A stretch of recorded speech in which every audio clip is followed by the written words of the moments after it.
कक्षा 12 भौतिक विज्ञान की ऑनलाइन क्लासेस में पुनः एक बार सभी बच्चों का स्वागत है। और आज हम जो टॉपिक भौतिक विज्ञान की कक्षा में लेंगे वो है रदरफोर्ड का परमाणु मॉडल। इससे पहले मैंने आप लोगों को रदरफोर्ड के अल्फा कणों के प्रकीर्णन का जो प्रयोग था उसके बारे में बताया था और हमने देखा था कि रदरफोर्ड ने सोने की पन्नी पर अल्फा कणों का जब प्रहार किया था तो उसमें 3 अलग अलग तरह की किरणें उसने देखी थी और इन किरणों के आधार पर रदरफोर्ड ने सन 1911 में अपना परमाणु का मॉडल प्रस्तुत किया।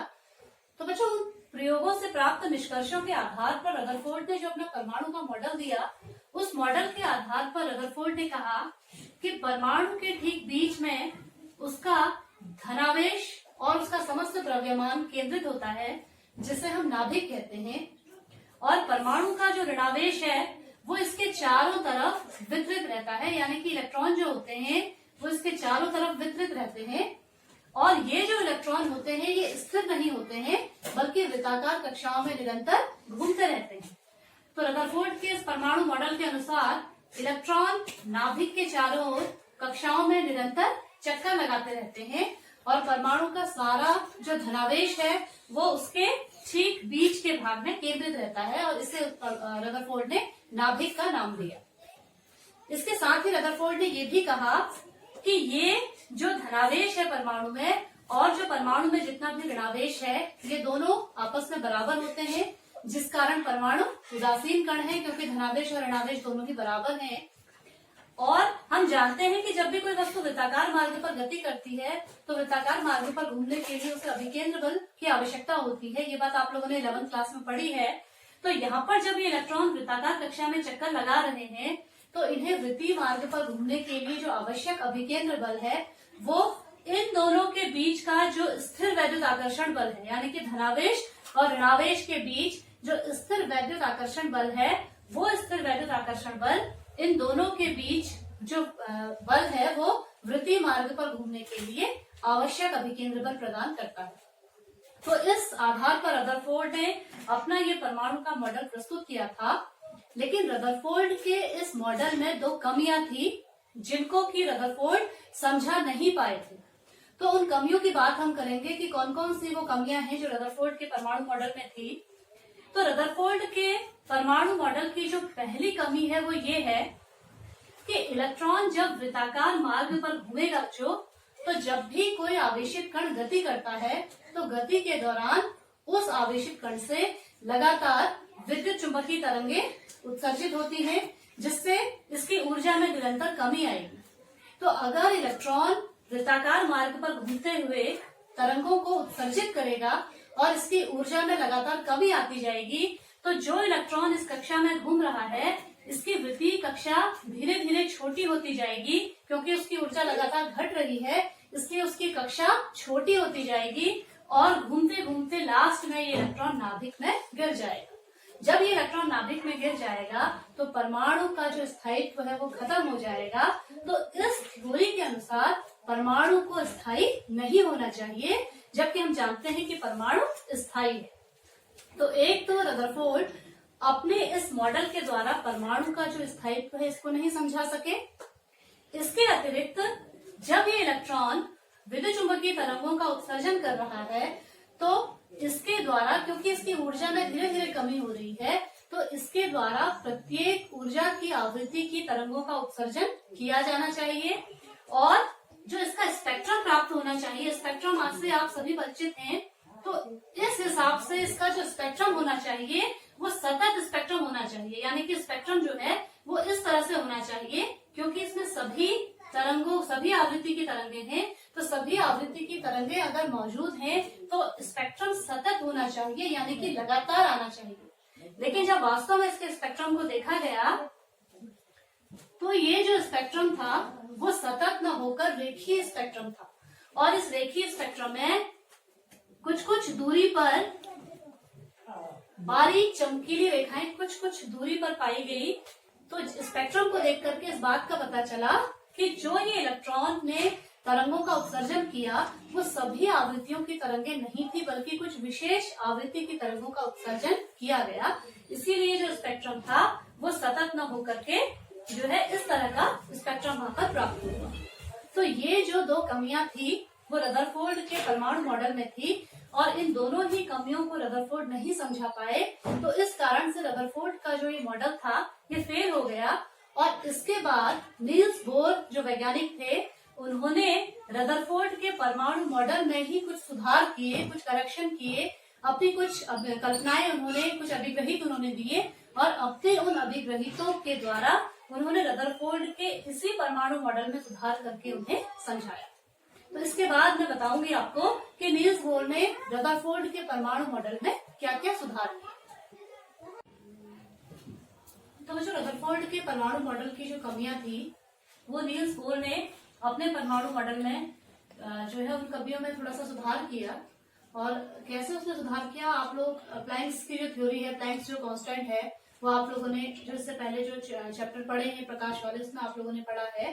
तो प्लैंक्स कांस्टेंट का प्रयोग करके नील्स बोर ने रदरफोर्ड के परमाणु मॉडल में सुधार किए। तो उन सुधारों से पहले बच्चों इसमें जो एक टर्म आता है कोणीय संवेग, तो ये कोणीय संवेग मैं आपको बता रही हूँ। वैसे कक्षा 11 में आप लोग इस टर्म से परिचित हैं। संवेग हम लोगों ने 11वीं क्लास में सीखा था कि रेखीय संवेग अगर किसी वस्तु के द्रव्यमान और उसके वेग को अगर हम गुणा करते हैं तो उन दोनों का गुणनफल रेखीय संवेग कहलाता है। अगर m द्रव्यमान की वस्तु v वेग से गतिमान है तो उसका संवेग होता है m गुणा v। लेकिन अगर कोई वस्तु रेखीय गति न करके वृत्ताकार मार्ग पर गति कर रही है तो वृत्ताकार मार्ग पर वस्तु का जो संवेग होता है वो होता है कोणीय संवेग। और अगर m द्रव्यमान की वस्तु v वेग से r त्रिज्या के वृत्तीय पथ पर गति कर रही है तो उस वस्तु का जो कोणीय संवेग है उसका सूत्र होता है mvr, जहाँ m उस वस्तु का द्रव्यमान है, v वेग है और r उस वृत्तीय पथ की त्रिज्या है।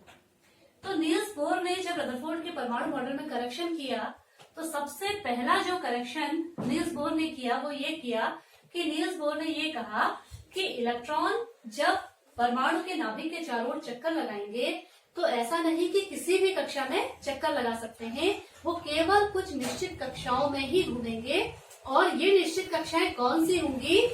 नील्स बोर ने कहा कि ये कक्षाएं वो कक्षाएं होंगी जहां पर इलेक्ट्रॉन का कोणीय संवेग h/2π का पूर्ण गुणज होगा। तो कैसे इसे हम समझेंगे कि mvr यानी कि इलेक्ट्रॉन का जो कोणीय संवेग है वो बराबर होगा nh/2π की। जिन कक्षाओं में ये प्रतिबंध को जो कक्षाएं संतुष्ट करेंगी केवल उन्हीं कक्षाओं में इलेक्ट्रॉन घूम सकता है।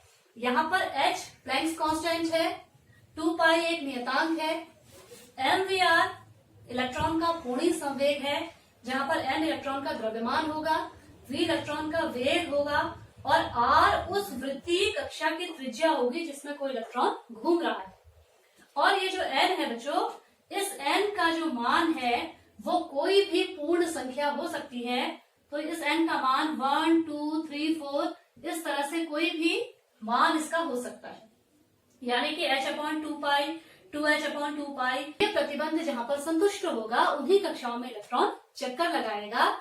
इन कक्षाओं को स्थायी कक्षाएं कहा। पहला जो अभिग्रहित बोर ने दिया वो यही था कि इलेक्ट्रॉन केवल उन्हीं कक्षाओं में चक्कर लगाएगा जहां इलेक्ट्रॉन का कोणीय संवेग h/2π का पूर्ण गुणज होगा। दूसरी बात जो दूसरा अभिग्रहित नील्स बोर ने दिया, उन्होंने कहा कि इलेक्ट्रॉन जब इन स्थायी कक्षाओं में चक्कर लगाएगा तो वहां पर ऊर्जा का उत्सर्जन नहीं होगा। यानी कि स्थायी कक्षाओं में घूमता हुआ इलेक्ट्रॉन ऊर्जा का उत्सर्जन नहीं करेगा। दूसरी बात ये कही, तो अगर इलेक्ट्रॉन अगर ऊर्जा का उत्सर्जन नहीं करेगा तो उसकी ऊर्जा में कमी नहीं आएगी और ऊर्जा में कमी नहीं आएगी तो परमाणु का स्थायित्व बना रहेगा। तो इससे जो रदरफोर्ड के मॉडल की एक कमी थी जिससे परमाणु के स्थायित्व को समझने में जो दिक्कत थी वो कमी दूर हो गई। तीसरी बात जो बोर ने कही वो ये कही कि जब परमाणु को बाहर से ऊर्जा मिलती है तो इस ऊर्जा से परमाणु का इलेक्ट्रॉन अपनी निचली कक्षा से किसी भी उच्च कक्षा में चला जाता है। उदाहरण के लिए कोई इलेक्ट्रॉन माना यहाँ पर है और उसको अगर इलेक्ट्रॉन को ऊर्जा अगर मिली है तो इलेक्ट्रॉन उस ऊर्जा को लेकर के अपने से ऊंची कक्षा में, माना इस कक्षा में चला गया, तो इलेक्ट्रॉन उस ऊर्जा को ग्रहण करके अपनी ऊंची कक्षा में चला जाता है। इलेक्ट्रॉन जब अपनी कक्षा से ऊंची कक्षा में जाता है तो इसे हम इलेक्ट्रॉन की उत्तेजित अवस्था कहते हैं। एक्साइटेड स्टेट इलेक्ट्रॉन की ये होती है, लेकिन उत्तेजित अवस्था में इलेक्ट्रॉन ज्यादा देर नहीं रहता। केवल 10⁻8 सेकंड तक उत्तेजित अवस्था में रहने के पश्चात ये इलेक्ट्रॉन वापस अपनी कक्षा में लौट के आता है, और जिस समय इलेक्ट्रॉन अपनी कक्षा में लौट के वापस आता है उस वक्त इलेक्ट्रॉन ऊर्जा को उत्सर्जित करता है विद्युत चुंबकीय तरंगों के रूप में। अगर माना जो इलेक्ट्रॉन की ये जो निचली कक्षा है, अगर इसकी ऊर्जा E1 है और जो इसकी एक्साइटेड स्टेट वाली कक्षा है अगर इसकी ऊर्जा E2 है, तो ऐसी स्थिति में जब इलेक्ट्रॉन E2 से ऊर्जा स्तर से E1 ऊर्जा वाले स्तर में जब आएगा तो जिन तरंगों का वो उत्सर्जन करेगा, अगर उन तरंगों की आवृत्ति को हम लोग म्यू से रिप्रेजेंट करेंगे तो बोर के परमाणु मॉडल के अनुसार इस विकिरण की जो ऊर्जा hν होगी वो होगी E2 माइनस E1, या जो आवृत्ति ν होगी वो होगी E2 minus E1 divided by h, जहां h प्लैंक्स कांस्टेंट है। E2 माइनस E1 इन दोनों कक्षाओं की ऊर्जा का अंतर है, और ν उस तरंग की आवृत्ति है जो कि इलेक्ट्रॉन उस वक्त उत्सर्जित कर रहा है। तो अपने इन तीनों अभिग्रहितों के द्वारा बोर ने रदरफोर्ड के परमाणु मॉडल में करेक्शन किए, और इन करेक्शन के बाद परमाणु की संरचना को समझने में मदद मिली, और जो भी कमियां रदरफोर्ड के मॉडल की थी वो कमियां दूर हो गई। तो इसी के आधार पर जो परमाणु का जो मॉडल थ्योरी है उसको दिया जाता है। तो इस दृष्टि से बोर का जो परमाणु मॉडल है वो बहुत इंपॉर्टेंट है। और मैं फिर से एक बार इसके तीनों पॉइंट आपको बता रही हूँ कि पहला पॉइंट जो बोर ने जो करेक्शन किया वो ये कहा कि इलेक्ट्रॉन हर कक्षा में घूमेगा ऐसा संभव नहीं है। इलेक्ट्रॉन केवल स्थायी कक्षाओं में चक्कर लगाता है, और इन स्थायी कक्षाओं में इलेक्ट्रॉन का जो कोणीय संवेग है वो h/2π का पूर्ण गुणज होगा। दूसरी बात कि जब इन कक्षाओं में इलेक्ट्रॉन चक्कर लगाएगा तो उस समय ऊर्जा का उत्सर्जन नहीं करेगा। तीसरी बात कि जब इलेक्ट्रॉन परमाणु को थोड़ी सी ऊर्जा मिलेगी तो इलेक्ट्रॉन अपनी कक्षा से उच्च कक्षा में चला जाएगा, उस समय इलेक्ट्रॉन अपनी उत्तेजित अवस्था में कहा जाएगा, और उत्तेजित अवस्था में इलेक्ट्रॉन केवल 10⁸ सेकंड तक रहता है, और उसके बाद विद्युत चुंबकीय तरंगों को विकिरित करते हुए वापस लौट के अपनी स्थिति में आ जाता है। तो यहाँ पर जो आवृत्ति है वो इनके ऊर्जा स्तर के अंतर के बराबर और बटा जो प्लैंक्स कांस्टेंट है उसके बराबर होगी। तो इससे जो स्पेक्ट्रम में जो रेखीय स्पेक्ट्रम प्राप्त हुआ था, जो मैंने कहा था आप लोगों को कि स्पेक्ट्रम में सतत स्पेक्ट्रम नहीं आता बल्कि रेखीय स्पेक्ट्रम आता है, यानी कि केवल कुछ निश्चित आवृत्ति की तरंगे ही यहाँ पर देखने को मिलती हैं। तो इससे ये बात पता चलती है कि हर आवृत्ति की तरंगे उत्सर्जित नहीं होती बल्कि केवल कुछ निश्चित आवृत्ति की ही तरंगे उत्सर्जित होती हैं, जिस कारण रेखीय स्पेक्ट्रम प्राप्त होता है।